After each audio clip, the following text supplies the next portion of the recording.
Gray stole in and score! Goal!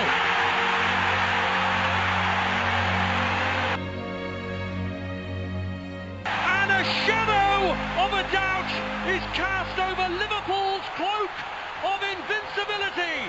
Ismail Assar coming up with a big goal for Watford. But it's just a simple throw into the bounce of the ball.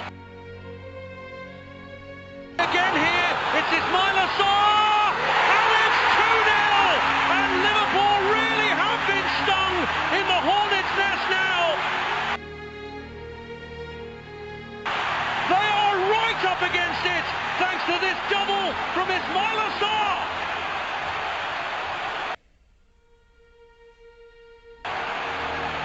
Well, we earmarked him at the start, how he can provide something different. And he's just provided. Looking for his hat-trick, looking instead to provide, and he has done! Troy Deeney has his first ever goal against Liverpool. Watford surely have the win against Liverpool. That not only provides them with a massive survival boost, but ends Liverpool's long...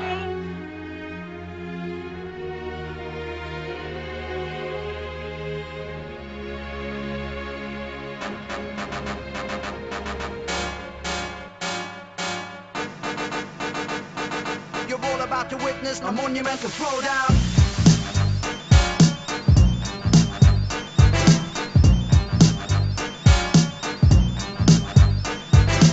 Hey everyone, how's it going? You're listening to FPL Bros and we're up to episode 20 and you're listening to your boy Coach. How's everyone doing? Yeah, good. Alright, we missed a couple of weeks, so let's try and get into it now. We're recording on the day of the League Cup final and I know I missed most of it. I think it was 2-1 to City, wasn't it? Yep, City won it. Yeah. Surprise. Yeah, but so there's a couple of other big things going on lately, so I'm sure we'll get on to that. But before we do, does anyone want to talk about what happened with their team? I haven't really been watching football, so I don't really know what's happening, to be fair, mate. You know, I've been watching rugby now. I'm a rugby fan. Yeah, with I think it's very telling that we're this disappointed with one loss. What does that say? It just says is elite football being played at Liverpool at this moment in time. So what you're saying is that the standards are so high that when you lose a game, you feel like the world has ended. Precisely. And I mean, I wouldn't go that far. I think everyone is making it sound like a big thing because we didn't get the Invincibles title. However, people are forgetting Liverpool are going to be most likely winning the league. They've still got a very good shot at the Champions League. And they're still in the run-in for the... Well, not FA Cup. What's the other one? Is it FA Cup? No, the FA Cup. Yeah, the FA Cup. FA Cup. So we've got three titles ongoing at the moment. Also, it could be record-breaking points as well. Because he's only drawn once. So let's see how it goes. Fair enough. So if I can bring you back down to earth briefly, I'll start with you, James, seeing as we've not heard from you for a while. And I'm scrolling down. Oh, here we are, James Mercer. Okay.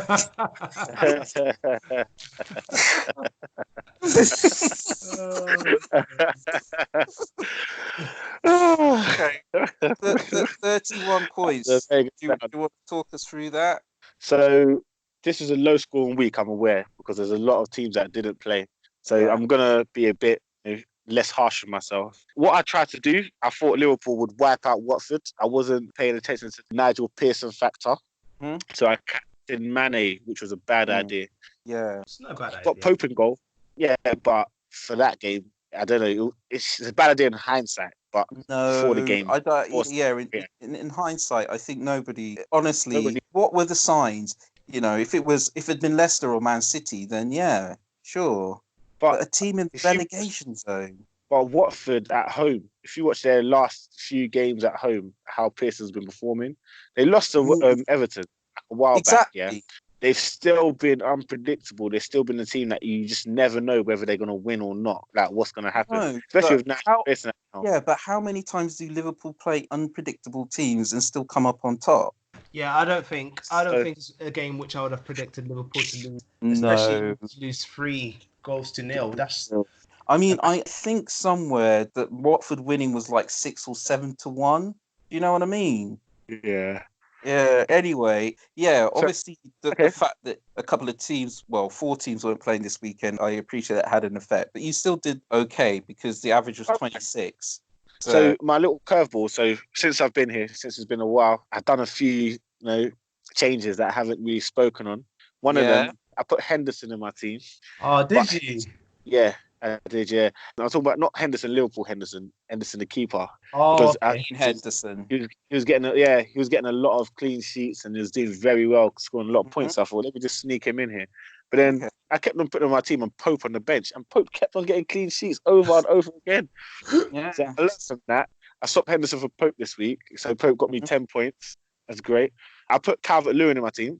He's been miraculous, like goal a game, like just consistent. I made sure I had Jimenez in my team instead of Jota. Mm. And I yeah, don't know. Jota is the better option in my opinion. Jimenez got a goal this week, so Jimenez he done the business for me.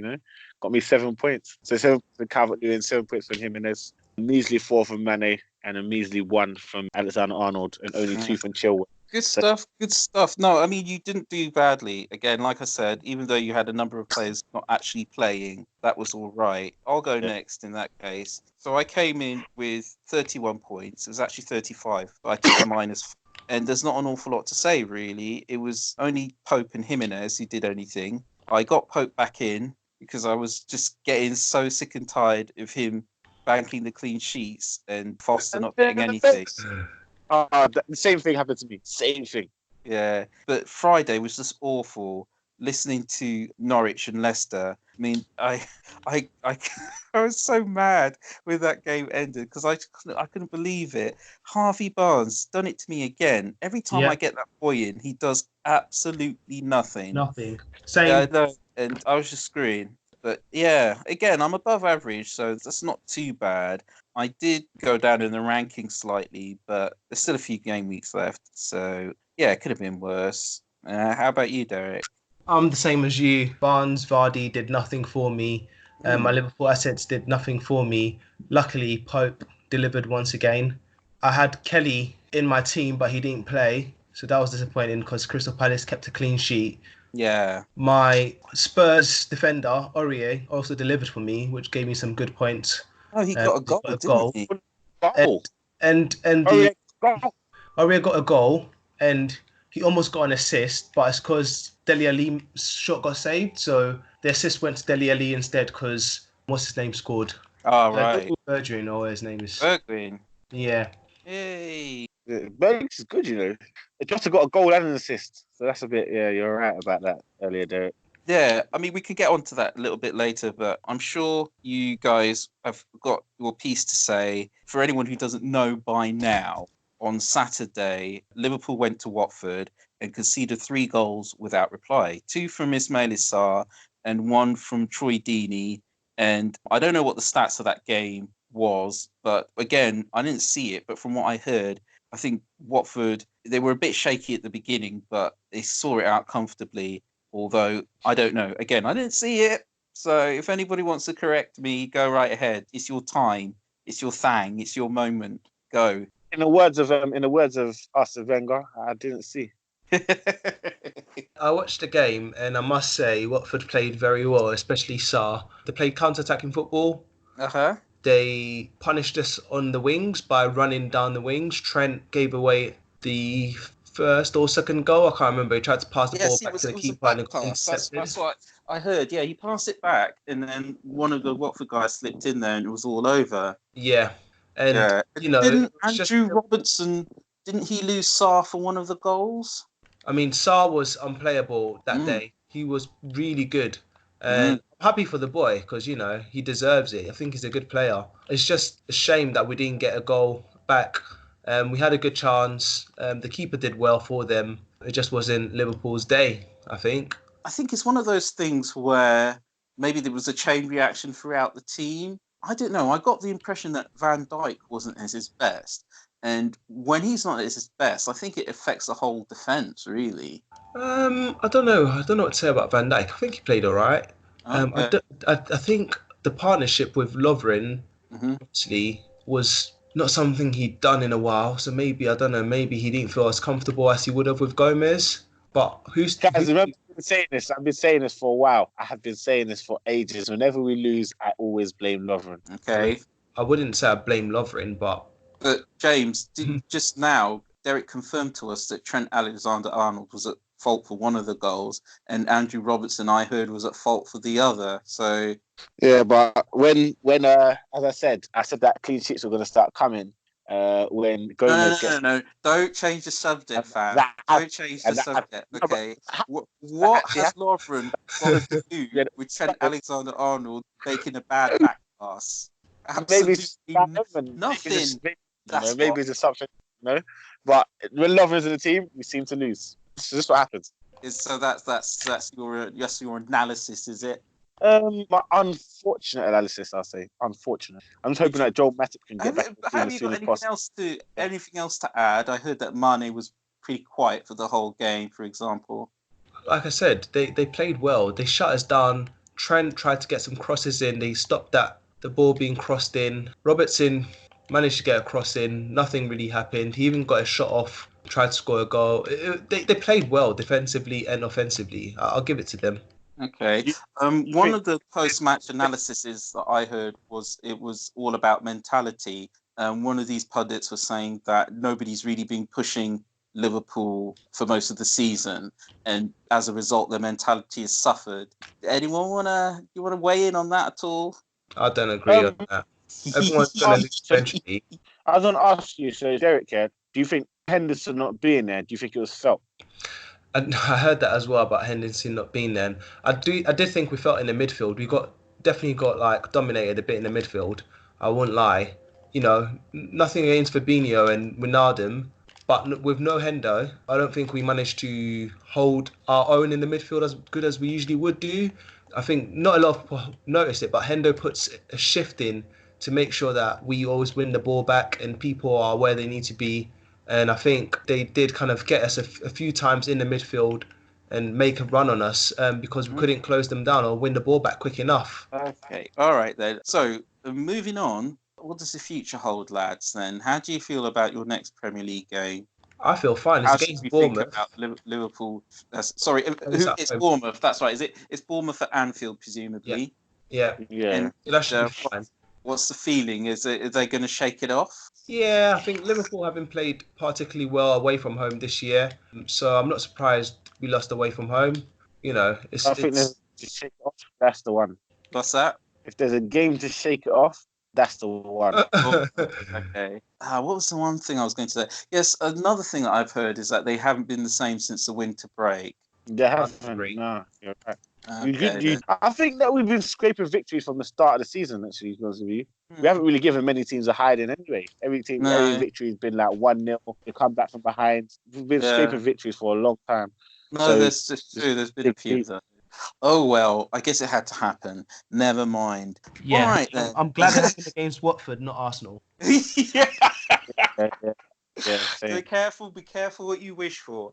All right. Arsenal, hide it. You're all about to witness a monumental throwdown. The next thing I wanted to bring up was the state of play in the Champions League. At the moment, you've got Liverpool 1-0 down. Chelsea were just humiliated at Stamford Bridge. I think there's a couple other teams. It's not quite plain sailing at the moment, is it? So what do we think? Are there some teams which might be facing a knockout? And if so, what does that mean for our fantasy football team? I mean, I think the first thing to start with is what teams do we think from the Premier League are actually going to stay in the Champions League or in Europe for that matter, if you want to cast the net wider. We know Arsenal out. Yeah. Okay, I personally think Liverpool will stay in. I think Liverpool will find whatever they need to do to beat Atletico Madrid. Spurs. Obviously, City are in. Yeah, City are definitely in. Is City going to go through flying colours? Spurs, I don't know. I don't know Spurs. I don't know. But Chelsea, goodbye. That's it for them for another season. Then. I heard Chelsea say something like, anything could happen. Liverpool, Barcelona. I was like,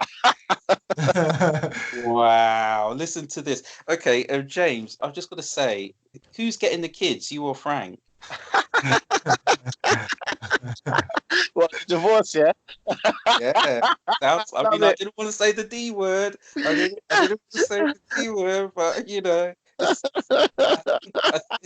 some marriages have a rough patch, and some marriages there's no salvaging what's there. Okay, I'm messing. Yeah, Frank is the kid. Frank, he's Liverpool's son. He's doing everything we need him to do. Okay. I think you guys are on point most of the time. It's a bit difficult to tell with Chelsea. With Spurs. I mean, Chelsea, I think, are done because it's not just a case of them having to turn it around, but they're going to have to turn it around against Bayern. You've got quality players all over the pitch. Just as a complete, off the topic, what do you make of that Alphonso Davies kid? Oh, yeah, I like it. Yeah. Yeah. I thought he's so young, so cool. Yeah, I know. Just imagine. And at Bayern, they don't mess around. It's usually the best of the best in every position, but they completely trust him there. Do you know his background, by the way? Yeah, I do. Derek, you know about Alphonso Davies? No, I never heard of him. I never even saw him play because I never watched the highlights. Yeah, no. Basically, his parents were from Liberia, but when they were having one of their civil wars, around 2000, they actually went to Ghana as refugees, and he was born in Ghana. Oh, really? Yeah, he was, yeah. And then I got excited, but then they moved to Canada and he was pretty much raised and brought up in Canada. And then I read the words that nobody wants to read about an exciting young footballer. He's already played a senior game for Canada. Oh, what are you doing? Even Liberia would have been better than Canada. Yeah. I've never known the Canadian men's team to do anything. They're just hopeless. So that means he can't play for any other teams now, can he? No, he can't. I was thinking, maybe he's just done under 19s or under 21s, and then they switch like Declan Rice. Yeah. But check this out. He was such a good footballer, but by the time he was 16, they let him play for the senior team. Oh my! What does that tell you? Tell you? That's how bad Canada is. How old are you, son? 16. Oh, you'll do. Never mind the under 21s or it was just so painful to read that. I honestly thought. But anyway, I guess he's just destined to be like George Best or Ryan Giggs. A supremely talented footballer. They're never going to do anything as an international ever. Was that too hard? Oh, no. It's not too far. It's maybe Ryan Giggs. I don't know about George Best. George Best didn't do anything as international. I mean, I think... anyway. Well, he's not the only Ghanaian in the Canadian team. You've got a player called Richie Lai. Lai. Yeah. Ghanaian, everything. He played for Canada. Oh, right. But he doesn't play for Bayern Munich, though. A bit different. No. Yeah, it's totally different. Again, I mean, I could probably play for Canada. I've not ever played for Ghana, so I'm sure they'll have me. It's not exactly. It's not like I still have to pick out my allegiance, is it? Yeah. You just rock up there, I reckon. Yeah, and then if they throw you the ball and if you can kick it straight, they'll say, "Yeah, you're in." Get in. He didn't pick it with his hand or try and hit it with a bat. He's in. I feel terrible. I feel really terrible. Sorry, go on. Scott Arfield, Julia Hoylett. Junior good. Junior Hoylett. Arfield, though, right? Scott Arfield, captain. That name rings a bell. Captain of okay, so moving on, just very briefly, if Chelsea go out, is it worth looking at their assets again? Marcus Alonso looked like he's back to the player he was a couple of seasons ago. Yeah, definitely does. And also, I like the look of that Reece James as well. If Frank sticks with this wing-back thing, he could become a real option. Yeah, but Reece James is he a defender in FPL? Yes. Then yes, he's a very good Yeah, he's a defender. Okay, if Spurs go out, or are they just too stuttery? Sometimes they win, sometimes they lose. I don't know who I would get from Spurs at the moment, apart from Dele Alli. I still like the look of Bergwijn. 2 goals in 4 games. He's quite expensive though, isn't he? Or It's true. It's true. It's a consideration. And then, okay, we're assuming that Liverpool and Man City are going to stay in. So let's move on. You're all about to witness a monumental throwdown. The relegation fight, it has seriously gotten tight down there the last couple of weeks. You know, all of a sudden you've got Watford winning, obviously, and then Bournemouth, you know, looking like they're putting up a bit of a fight. And then you got Norwich shocking everybody by beating Leicester. So what do we think? Who's actually going to go down? And are we overlooking some relegation team players? I think West Ham are going down. Wow. I don't see West Ham staying up. I think West Ham's staying up. I think the teams going down are the two currently, Villa and Norwich, and then they're going to be joined by Brighton. Wow. I hope Brighton join them. I surely do hope Brighton join them. I wouldn't like to see Villa go down, but it's probably likely they will. This has probably been the best relegation battle we've seen in a long, long, long time. It is quite interesting, isn't it? I mean, basically got Norwich, Villa, and Watford in the bottom 3, and then just above them is it West Ham, Bournemouth, and Brighton. Put them on the bottom 3. Watford are 17th. Oh, are they? Villa and Norwich. Bournemouth are at the bottom 3. Wow. Yeah, so Watford win against Liverpool, pick them out of relegation. It just takes one win to get up there. Yeah. I've got to say, I would not miss Brighton if they went, but then I'm still bitter about that whole Chris Hughton thing. But the thing is, everybody says that guy, Potter, he's really got them playing football. But if you don't have the personnel, what's the point? Do you know what I mean? Yeah. It's much more important to keep. I think the owners have the money, but it's just financial fair play rules. The club doesn't make that much money for them to spend that money in the first place. So it's kind of an Everton thing. Whereas Everton have a lot of money, they've been purchasing a lot of players, they've been getting involved, but it's just still not working. I think the only time Everton now managed to be a challenger is by Aaron Ancelotti. And I don't think Graham Potter is a way for them to become challengers. So okay. It shows I know a while ago I got a little bit excited about Glenn Murray because I thought he'd be a regular back in the team now. But Graham Potter still can't make up his mind what his flipping first 11 is going to be. I don't want to touch any of them in a barge pole. They're not keeping clean sheets. Sometimes they really struggle to score, and you don't know who's going to play. That is just like the perfect recipe for a team that doesn't offer anything at all in terms of FPL. So that's just how I see it. I don't know. What do you reckon, guys, with the rest of them? Is anybody looking at? I mean, Sarr, we've been talking for that kid for a while. Just imagine he gets injured, pretty much his first game back, 2 goals and an assist. I mean, that's just filthy, isn't it? Yeah. He just killed it, didn't he? Yeah. Sarr's someone who should probably be looked at as well. 100%. I thought about it for a long time, but then I thought, he's not going to get anything against Liverpool. Let me get Harvey Barnes in instead. Do you know who I really wanted to get? Diego Jota. I really like the look of him as well. And I was gutted when he scored, I think, 2 goals last week or something, got an assist. Yeah. He's not going to do it again against Tottenham. Lo and behold. Lo and behold. That's the thing. I think he's back because I actually had him right at the beginning of the season. And I thought, yes, here we go. Jota, only 6.5 million. Bring in those points, smack down those fools. And then he did nothing for like 6 or 7 weeks. But it's difficult when you get a player in and they don't do anything and you turf them out of the team. And then all of a sudden you start scoring. You start to think, if I get them in again, am I going to break them? Yeah.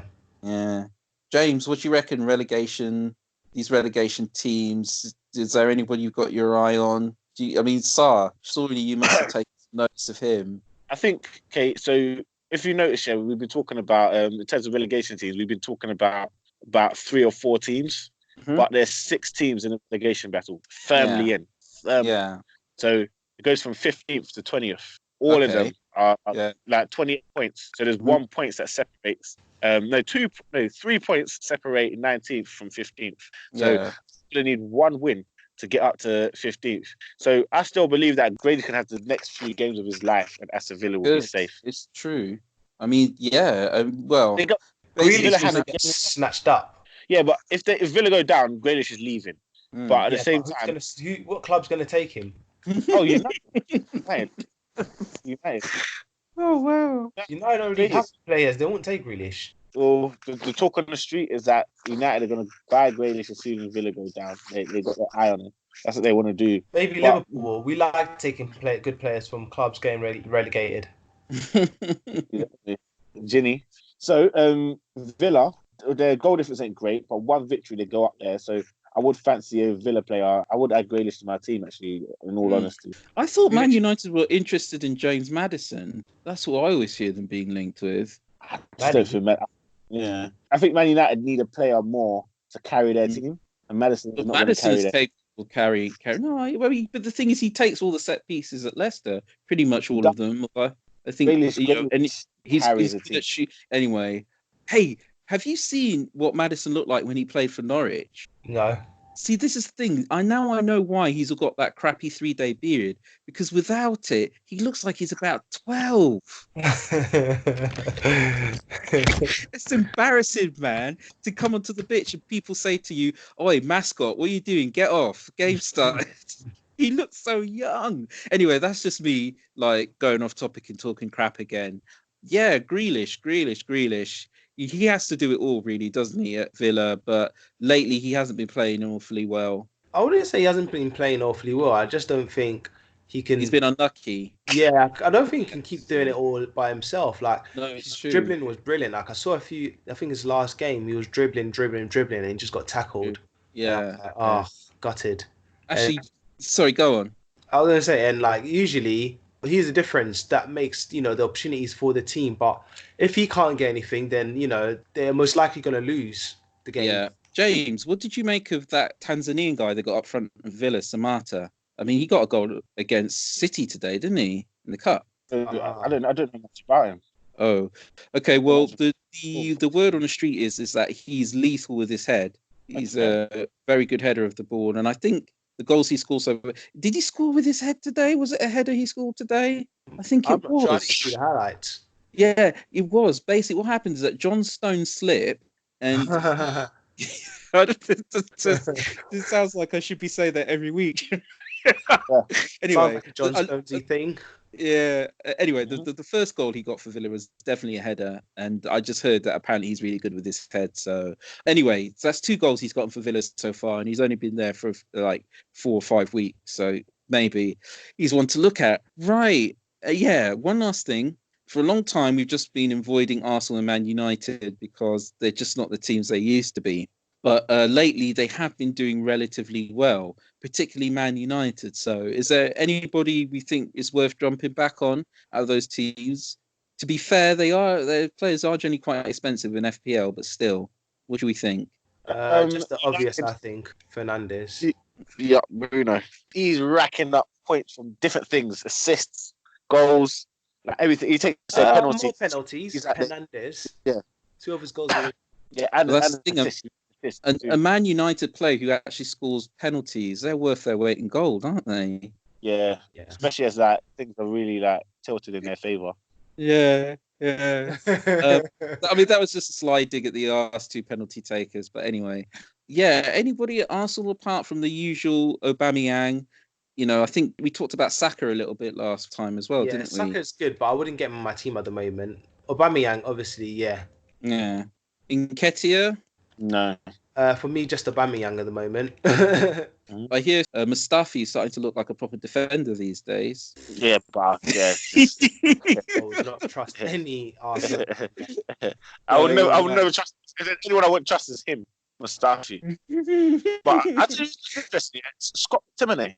Yeah, I mean, I think he's perhaps a good bit of bench fodder who might get you the odd assist or goal. Because I think he's only 5 million or something. 4.9. Last season I had him. He was on my bench and he scored a goal, and I was so miffed about that. But I mean, if you're looking to get him, you might as well get Fred. No. Fred has been on form. Fred is definitely someone to consider buying. Actually, get him. Really? His last UEFA Cup match, he scored 2. So? All I'm saying, I don't think anyone's asleep on Fred right now. Even United fans will say Fred has been one of their best players in the last few weeks. And United have been performing very, very well. I haven't paid attention to. It takes a lot to convince those guys. Like, I think he's had 2 or 3 games, but that's just not enough for them because they've been moaning about their midfield all season, basically. If it's not him, it's Pereira or Lingard or Mata or one of those other wasters. It's 2 or 3 games is not enough for those guys. Yeah. You've got to be glittering like for 30 games out of 38. That's the impression I get. That's the impression I get anyway. You're all about to witness a monumental throwdown. All right then, shall we move on to next week's fixtures? Yeah, go on. Okay, is it next week? There's not a break or anything like that, is there? Not that I'm aware of. It's on the 7th of March. Yeah, so that's definitely next week. All right then. That's definitely next week. All right, so we will start with the first one, which is the lunchtime game, which is Liverpool and Bournemouth. I can see that being a comfortable Bournemouth victory there. Oh dear. I would say don't be surprised if that's a draw. Do not be surprised if that's a draw. No honesty. I love Liverpool, but do not be surprised if that's a draw. You having a laugh? You don't just get back. People must be winning. At Anfield, I don't see that as a draw, mate. To me, that's a straight Liverpool win. The thing I'm starting to think is obviously they've got Champions League fixtures coming up soon, so I don't know if the players are going to get the full run, but we'll see. Good point. Though you're going to need everything there for Atletico, aren't you? Yeah. You can't afford to underestimate Diego Simeone and his team. I would like to say Liverpool win, but I think it might be a close one because Bournemouth, when they really want to, they can turn it on. And they nearly beat Chelsea. So they might have realised that if they don't want to get relegated, they need to start putting the work in. But I don't think it's going to be enough for them in the game. But, you know. They're going to smell blood, though, because I feel Liverpool probably got complacent. I think that Watford match showed the complacency of Liverpool. See, that's the thing. I mean, you made the point before that you've got Pearson, you've got Watford, who did show some signs of recovery. So when you're facing a team who've got a decent manager, can show signs of recovery and capable of embarrassing teams like Watford are, that's when you've got to look out. Anyway, the next one is Arsenal and West Ham. Arsenal are going to destroy them. Wow. I think West Ham got not lucky, but they obviously woke up in their last game, but I think they're going to have a hangover, as they usually do. And Arsenal are home as well. Arsenal are going to see that 5th place is within grasp, because it really and truly is. They're like 2 points away from 5th place if they win that game.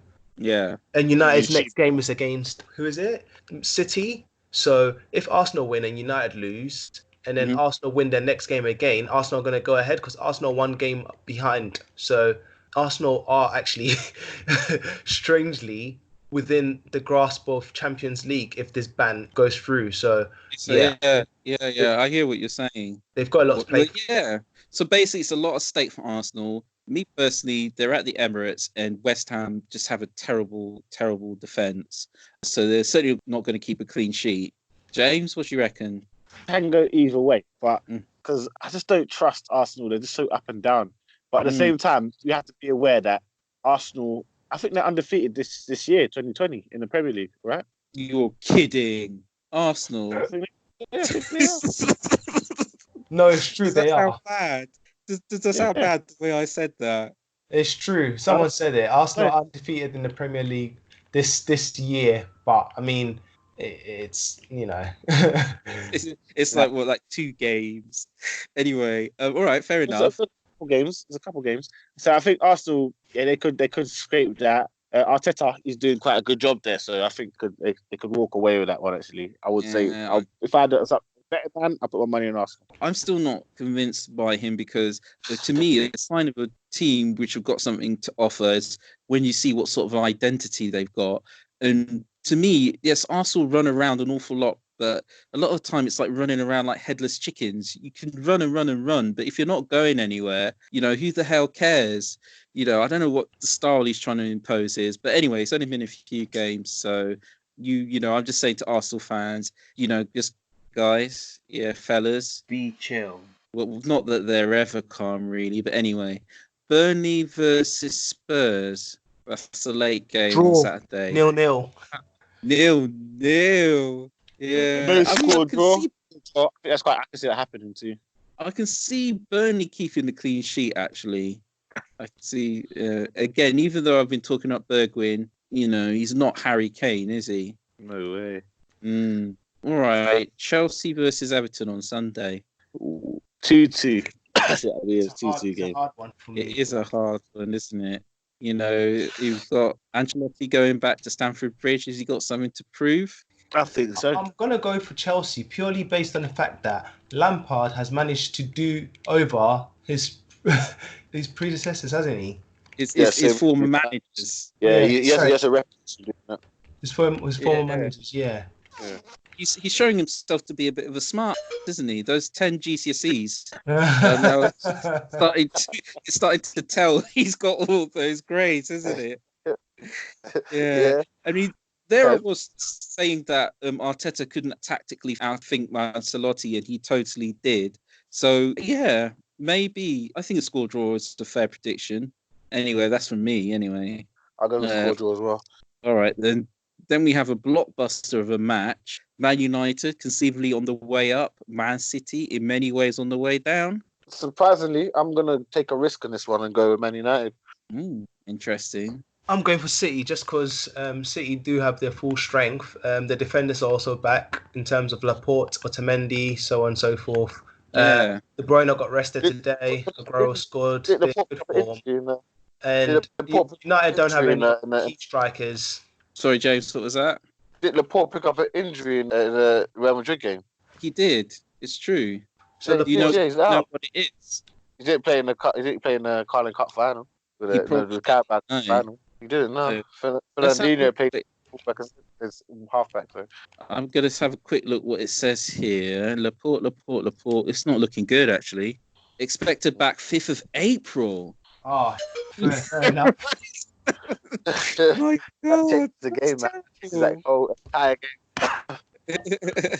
Wow, I'm aghast. Anyway, I don't know. I'm gonna go for a draw again. It's a bit of a really. Yeah, because I don't know. Because Man City are just so wobbly these days, and they are away, and I don't know. Then again, Man United's defense is. They've got a weak link. I mean, sure, that great guy Fernandes is doing great. He's turning tricks for them, running tins. But the rest of them are still like the same team they've been for most of this season and towards the end of last season. So, yeah, I don't know. If Man City were to win that game, I don't think it'd be a big win for them. Shall we do Leicester v Villa? Or nah, I think that's going to be a one-sided game. Leicester about to come back? I don't know. Villa, they're fighting, I don't. It depends though as well. If Vardy's back. True. What was the problem with him at the weekend? He got injured in training. You're kidding. Did they say what happened? I don't know if they didn't say what happened, but I remember I read it before. So I read it online before the team sheet came out, and I thought, I've got Vardy in my team. Should I take him out for a hit for Diego Jota or Jimenez? And I thought, nah. I wish I could now. That's how it happens, man. This game can kill you. You're all about to witness a monumental throwdown. Okay, now for a really tricky part, which is player picks. Who'd like to go first? I'll go first. Okay. So, player picks. Yeah. I mean, I'm going to go for 3 this week. So the first one I'd like to go for is probably a player who I'm looking to bring into my team this week. Pierre-Emerick Aubameyang. I think he's going to be a good striker to have this week, possibly even captain material. He's in great form at the moment, scoring 2 in his last game, and I believe he also scored in his previous one as well, or assisted. I can't remember, and I think he scored. But yeah, he's in good form. Arsenal look like that they're shooting all calendars, and obviously they've got a leaky West Ham defence, who have conceded probably like the 3rd highest amount of goals this season. So I do see a lot of goals there. So that's my first choice for the week. Second choice for me for the week, I'm actually going to go for a Sheffield United defender. Okay. So for me, I'm going to go for Baldock, I think his name is. Yeah, I think so. Yeah. So he's one of those defenders that plays on the wing backs as well. So I think there's a potential there. I think he's going to keep a clean sheet. It was between him and the keeper, but I think obviously the defender's got more of a ceiling in terms of scoring, so I'm going for him. And then my final pick for the week is going to be Diego Jota, and that's for obvious reasons. Good pick. Good pick. Very good pick. All right, then. I'll go next, if you don't mind. Yeah. Sure. All right, then. So, first of all, I'm going to go for Doherty at Wolves. And obviously, he's a bit on an expensive side, but I think he got a goal and an assist today. Yeah. And he's starting to look a lot like the Doherty of last season, basically. Yeah. And with plenty of good players at Wolves, and the fact that they just keep seeming to be quite consistent, I think he's going to be a good source of points. Not necessarily clean sheets, but he's such an attacking fullback. Yeah. You're likely to get something from him going forward. Yeah. So that's the first one. The second is going to be Richarlison. And I always bring him up every now and again, but it looks like Ancelotti's playing him up front with Calvert-Lewin. So as a midfielder playing as a striker, he's going to get that extra point for a goal. And we know he could get goals. Everton are playing well. I know their run could be a bit easier, but, I still think he's a good option. And I was going to say Jota, but you already picked him. So for my third pick, I am going to say... You can just do T. Yeah, actually, that's it. I'm done. No third pick, just the two. I would have said Jota, but he's already taken. So yeah, good choices. Yeah. The first pick I'll pick actually is one that I've already said ages ago. But this pick is what do you call it? This pick is more of a long-term pick. You're not picking this player for the next game. You're picking this player for a string of games. So I'll say go for Calvert-Lewin. Calvert-Lewin has done me wonders this season. He's been so consistent and he's been getting in a lot of goals for me. So that's good. The other pick I'll say, a funny pick. I think people should start considering Manchester United midfielders and not just Bruno Fernandes. I think people like Fred and McTominay, people should look at them because I can foresee them getting a few assists and goals in the next few games. Put your player where your mouth is. I will. The only problem is that I can't afford them. There's certain people I just can't get rid of, You've got to let go of Guendouzi, man. I do. But the thing is, like, I only have 4.5 for that one, 4.5. So who can I buy for 4.5, Oh, yeah. The players I want to replace him with. It's not good enough. But Guendouzi, he's firmly sitting on my bench anyway. So if I do a bench boost, it'll be nice to get something else. I agree with Derek, man. I want to see that Man United midfielder in there at some point. Yeah. Speaking of, you had Greenwood up front, didn't you, Derek? Did he get anything today? No, he got me nothing today. And he was on my bench last week and he got me 8 or something points. I was fuming. Disappointed because I honestly thought it was his time. And so they actually started him. But I forgot to check whether he scored or not. He didn't. He got nothing. Wow. Okay. I don't trust him. Mm-hmm. You don't think they trust him? They trust him. No, they don't. And obviously they don't because they brought Igalo in. So, yeah, that's a shame. Next season, anyway. Next season, you watch. Sorry, who else were you going to say? Or was that it for your picks, James? Let me see. I had one more, actually. So looking at the fixtures coming up, I'll say Pope. Put Pope in your team. Every time Pope's been on my bench, I've suffered. Realised Pope just needs to be starting. It's such an important thing. Yeah. Burnley looked like they're back, and he did really well for everybody who owns him because not only did he get the clean sheet, but he got the 3 bonus as well. Yeah, that's what you want from your keeper, isn't it? Definitely. So here's a question. So guys, do you think I should keep Fleck? Because I don't see him getting many points. Waste of time. I don't know, honestly, because Sheffield United are playing well. And okay, if you're going to get rid of him, who would you replace him with? I don't want to replace Fred. No. I need 0.1 more to get Fred. I need 0.1 more to get Fred. And then you upgrade him to Harvey Barnes. I can't afford him. Okay, well, look, who's Fleck got next and who's Fred got next? We just did this, got didn't we? Man City next. Fred has got Man City, and Fleck has probably got a relegation candidate team. Yeah. How much is Saar? More game. Oh yes, yeah, that's right, man. Just put Saar in. How much does he cost? He must be like 6.5. Oh, is he 6.5? I think he's more than 6. Oh, is he? I'm pretty certain. So I have 5.3. Yeah, that's how much I got. That's how much money I have. Just So need I to cut can't. some players. You've got too many expensive players. Okay, Saar is 6.2. I'd find money for him definitely Can't afford to because he's straight back in that team and he's just killing it.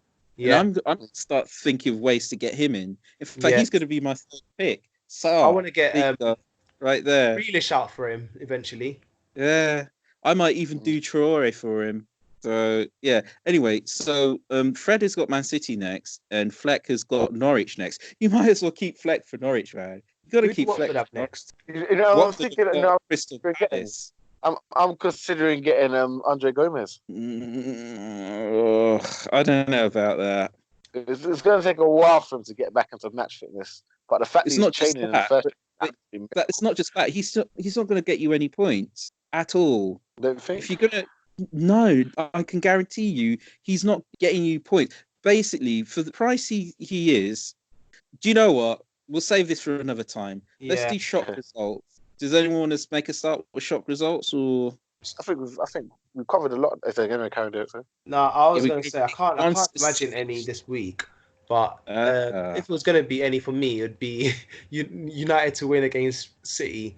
But yeah, what I wanted to say was in the 3 p.m. kickoff games, in my opinion, the first team that will score is going to be Arsenal. Okay.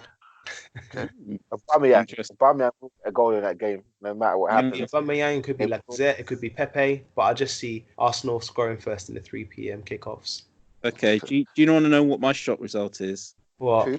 I think Aston Villa are going to come out swinging, you know. Oh, stop it. Oh, yeah. There's Leicester on the ropes. They're on the ropes, man. Again, I think Leicester will score, but Villa, like, every now and again, you get a team that's going down, but sometimes they put up a little bit of a fight. I remember Sunderland did a while back, and so did Middlesbrough. So I think Villa, they're not going to go easy, you know. They're going to go kicking and screaming, and Leicester are going to get a kick in the teeth. See that happen. Anyway, that's the whole point. It's a shock result. Do you know what I mean? Yeah. That's a good one. That's a very good one, actually. See that. Are we all done with shock results, or? Yeah, I'm all done. Oh, okay. I gave all mine in the predictions. Oh, what was your shock result? Oh, I said that I could see West Ham maybe pipping Arsenal, or I could see what do you call it? I can see Man City. Man City. So funny if that happens. Be hilarious. Oh well, okay, but there's always one, isn't there? All right, well, I think it's time to say goodnight then. Thank you guys again for taking part in the pod. Really appreciate it. If you're listening on YouTube, don't forget to subscribe. Don't forget to give us a like. Also, head on over to our Twitter handle, FPL_Bros. And you can interact, you know, just shoot the crap, all that good stuff. And all that's left for me to say is that's a goodbye. Peace out, guys. Take care. Okay, everyone. Bye-bye.